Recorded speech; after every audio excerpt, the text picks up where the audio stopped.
தோல்வி வந்தாலும் ஒரே மாதிரி இருக்கேன் அப்படிங்கிறதுக்கு என்ன காரணம்னா, இப்ப நான் சொன்ன ஆண் பெண் தான். வெற்றி இல்லாம தோல்வியும் இல்லை, தோல்வி இல்லாம வெற்றியும் இல்லை. எனக்கு வந்துட்டு ஒரு 2014 இந்த மாதிரி கொஞ்சம் ஒரு தோல்வியான ஒரு டைம் இருந்தது. 3 வருஷம் ஒரே படம் பண்ணேன். அதுக்கப்புறம் என்னால ஒரு இன்டர்வியூ கூட கொடுக்க முடியல. ஏன்னா ஒரு லுக் இருந்தது, அந்த ஒரு மாயையில என்னை அப்படியே வச்சிருந்தாங்க. அதுக்கப்புறம் எனக்கு ஒரு மாதிரி கொஞ்சம் கஷ்டமா இருந்தது. என்னடா இப்படி இருக்கேன்னு, படமும் சரியா போல, தோல்வி அடைஞ்சுது. ஸோ அப்ப நான் யோசிச்சேன், நான் ஏதாவது தப்பு பண்ணியிருக்கேனா அப்படின்னு யோசிச்சேன். நான் தப்பா நடிச்சிருக்கேனா, நான் வந்துட்டு தப்பான கதை செலக்ட் பண்ணனா, நான் அப்படி யோசிக்கும் போது என் சைட்ல இருந்து எந்த ஒரு தப்பும் எனக்கு தோணல. அப்புறம் நம்ம எதுக்கு தோண்டு போனோம், உன் சைட்ல தப்பு இல்லாதப்ப.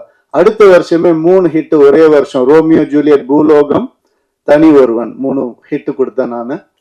அது வந்துட்டு ஏன் அப்படின்னா அந்த ரியலைசேஷன் தான். வெற்றிக்கும் தோல்விக்கும் பெரிய டிஃபரன்ஸ் இல்லை. ஒருத்தர் தோத்து போய் துவண்டு போய் கீழே விழுந்துட்டாங்கன்னா அவர் தோல்வி அடைஞ்சவர்னு சொல்றோம். அது கிடையாது. அவர் திருப்பி எந்திரிக்காம இருந்தாதான் அவர் தோல்வி அடைஞ்சவர். திருப்பி எந்திரிச்சிட்டாருன்னா அவர் தோல்வியே கிடையாது.